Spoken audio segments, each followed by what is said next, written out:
प्रिय मित्रों, आज हम लोग संक्षिप्त टिप्पणी पर बात करेंगे। पहला है टीका तथा टीकाकरण और दूसरा पॉइंट हमारे पास है क्रो-मैग्नन मानव। तो टीका तथा टीकाकरण यानी वैक्सीन एंड वैक्सीनेशन, इन पर बात करेंगे। ये क्या है? टीका से आप परिचित हैं।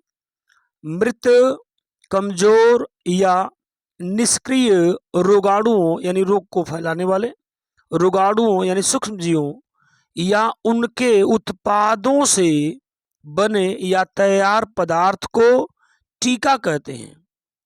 यानी टीका कैसे बनता है? तो मृत, कमजोर या निष्क्रिय रोगाणुओं या उनके उत्पादों से तैयार पदार्थ को टीका कहते हैं तथा टीका को शरीर में प्रवेश कराने की प्रक्रिया को टीकाकरण यानी वैक्सीनेशन कहते हैं। इस विधि में यानी टीकाकरण की विधि में, इस विधि में क्या किया जाता है?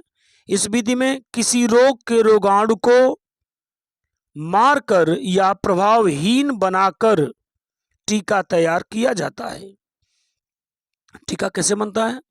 तो किसी रोग के रोगाणु को मारकर या प्रभावहीन बनाकर टीका तैयार किया जाता है ताकि वो बॉडी में जाकर के कोई समस्या उत्पन्न न करे और फिर इसे इंजेक्शन या मुख द्वारा शरीर में पहुंचा दिया जाता है।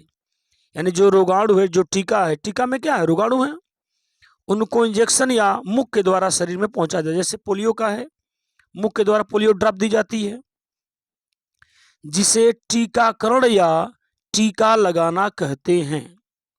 टीकाकरण विभिन्न प्रकार के रोगों, अभी हम बात कर रहा है कि टीकाकरण का महत्व क्या है, उसको लगाने से फायदा क्या है। तो टीकाकरण विभिन्न प्रकार के रोगों जैसे पोलियो, डिप्थीरिया, काली खांसी, टिटनस, चेचक इत्यादि के रोगाणुओं के विरुद्ध सक्रिय उपार्जित प्रतिरक्षा प्रदान करती है, अर्थात रोगों से लड़ने की क्षमता प्रदान करती है। ये जितने नाम आपको बताए गए, इन सब के टीका लगते हैं। यह टीका स्मृति बी तथा टी कोशिका बनाती है। यानी टीका स्मृति बी और टी कोशिका बनाती है।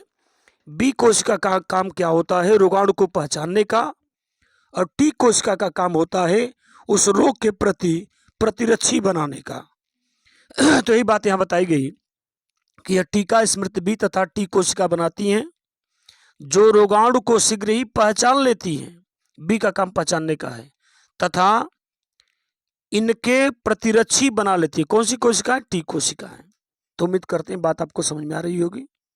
प्रश्न पूछा जाता है कि आधुनिक मानव का निकटतम पूर्वज कौन है? निकटतम पूर्वज किसे माना जाता है? उसका जवाब है क्रो-मैग्नन मानव। क्रो-मैग्नन मानव का जंतु वैज्ञानिक नाम होमो सेपियंस फासिलिस है। इस क्रो-मैग्नन मानव को आधुनिक मानव का निकटतम पूर्वज माना जाता है। आधुनिक मानव का विकास लगभग 10,000 वर्ष पूर्व क्रो-मैग्नन मानव से चतुर्थक कल्प में हुआ था। क्रो-मैग्नन मानव का विकास लगभग 50,000 वर्ष पूर्व हुआ था। यानी क्रो-मैग्नन मानव का विकास 50,000 वर्ष पूर्व हुआ था, जबकि आधुनिक मानव का विकास 10,000 वर्ष पूर्व हुआ था। क्रो-मैग्नन मानव की लंबाई लगभग 150 से 180 सेंटीमीटर थी। इसका चेहरा चौड़ा, भौहें हल्की, थोड़ी स्पष्ट थी। ये कला प्रेमी, बुद्धिमान थे और मुर्दों को दफनाते थे। ये आग पर भोजन पकाकर खाते थे। ये जो भोजन करने की प्रक्रिया थी इनकी, ये आग पर भोजन पकाकर खाते थे। ये शिकार के लिए पत्थर तथा हाथी दांत के औजार, पत्थर तथा हाथी दांत के बने हुए औजार का प्रयोग करते थे। भाले, कुल्हाड़ियां, बता रहे भाले, कुल्हाड़ियां, धनुष बाण इत्यादि बनाते थे। इस शिकार करने की व्यवस्था इनकी थी। ये पशुपालन और खेती करना भी जानते थे। इस प्रकार हम कह सकते हैं कि यह मानव को हर तरह की जानकारी थी।